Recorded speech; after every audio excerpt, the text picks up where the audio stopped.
Ma'am, kamusta po? Mabuti naman po. Yan, ma'am, ano mo sabi mo sa programa na to ni Ma'am Mara Tamundong? Napakaganda po ng programa niya para sa senior citizen. Salamat, Ma'am Mara Tamundong, sa outreach program niyo para matulungan yung senior citizen sa kanilang mga pangangailangan. Senior na po ba kayo? Yes. Parang hindi pa. Last year lang. Last year lang.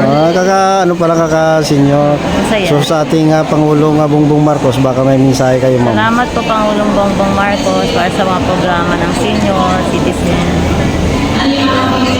Ano naman ang masabi mo, ma'am? May nagsasabi, mga baser kasi about sa programa na to ni Ma'am Mara Tamundong na pinupolitika nila. Anong masasabi mo doon?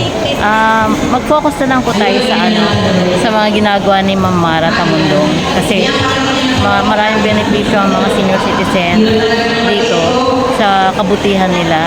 Yun na lang ang i-focus natin. Huwag na nating pakinggan yung mga basher. Basta tumutulong, ano? Basta tumutulong si Para Ma'am sa Mara. mga senior, no? Yes, sa mga senior. Yun ang importante.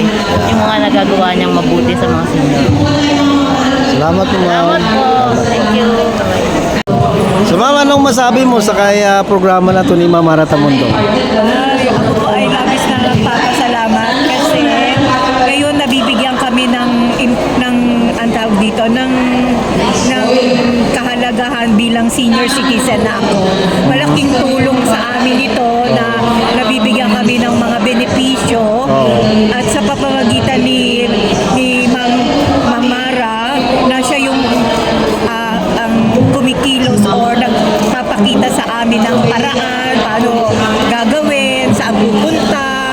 Malaking bagay po sa amin bilang kami ay senior citizen na maraming mga senior na walang kakayahan na magpagamot, di ba? Kaya malaking bagay ko, kaya malaking pasasalamat ko kay Ma'am Mara. Kasi hindi ko man siya ngayon ko lang actually siya nakita, pero sa napakinggan ko sa kanya, totoo lahat yung sinasabi niya na ang buhay ng isang matanda pag matanda na meron ng kahinaan din. Kaya malaking bagay sa amin ito na naitutulungan niya kami, natutulungan. Kaya maraming salamat po. Yun lang po. Sa ating presidente, ma'am, baka may mensahe ka para sa kanya. Opo, kay President Bongbong Marcos po. Bata pa po ako. Naabutan ko po yung presidente na senior. Talaga pong ako po na-obserbahan ko na iba po yung kanilang paghawak sa bansa natin na merong pong direksyon talaga.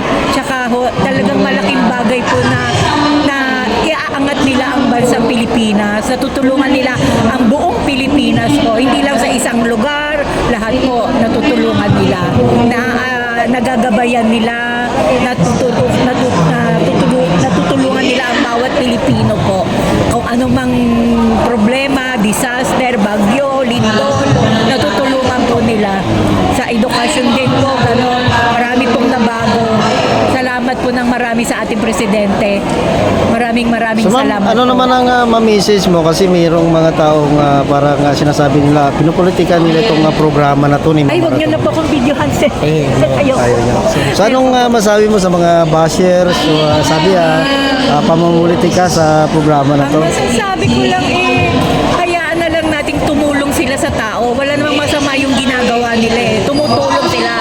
Kasi wala namang kami doon sa lugar na para kami rin ay makagalaw. Kumbaga, ginagampanan lang din naman nila yung kanilang trabaho or yung nararapat na gawin sa mamamayan na tao. Para sa Pilipinas, hindi pang sarili, para sa lahat. Yun po. Kaya, wag po sanang masamain yung mga aktibidad na katulad nito na nagkakaroon ng mga paliwanag tungkol sa mga pangangailangan ng senior. Maging legit lang tayong lahat. Ganun po. Tama. Maraming salamat po. Basta para sa mga senior. Oo, kahit hindi po senior, mapabata, sa buong Pilipinas po, sa buong Pilipino, sa mamayang Pilipino po. Tama po. Salamat po. Salamat po, ma'am. Salamat po. Sige.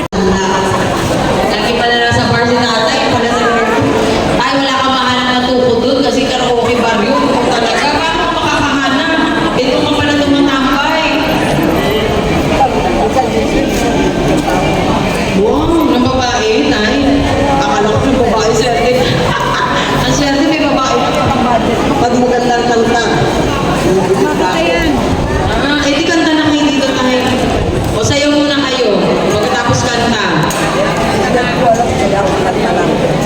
Ano pong kinakanta nyo? Wow! Bongga naman to si tatay, Paul Angka. Ano pong kanta ni Paul Angka? Wow, sabay ganun eh. Mababasok pa yung put my head on my shoulder, ano? You are my destiny.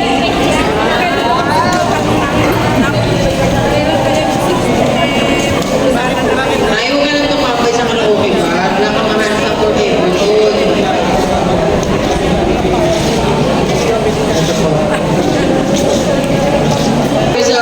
Sa mga ayos na lugar eh, wala kang tubig, doon pa kaya? Eh kasi tayo paano magtitiwala na sa karaoke bar ka? Eh paano yun? Gusto mo, ikaw tayo sinasabi mo, hindi mo magagawa.